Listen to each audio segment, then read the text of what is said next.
We've all seen the marketing, triple-ply stainless steel. But what does that really mean?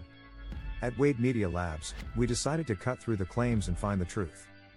We subjected 10 top-selling, supposedly triple-ply stainless steel pots to a destructive cutting test within our workshop. Our goal was to expose the cross-section of the bonded base. The results were shocking. While some pots showed fully bonded triple-layer construction, others were far from the promise.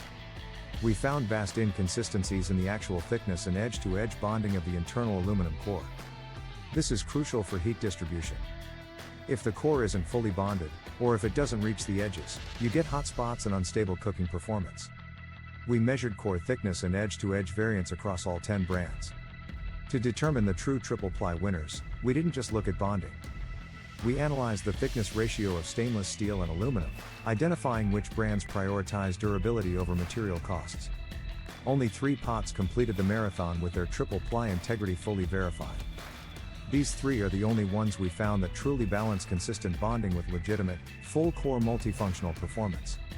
If you are investing in a triple-ply set, don't just buy the marketing. Make sure the performance is built to last past the first month. Performance is built, not just bought. See our full technical data, the heat mapping charts, and the 3 survival winners at cookwarescout.com. Look for the triple-ply myth buster breakdown.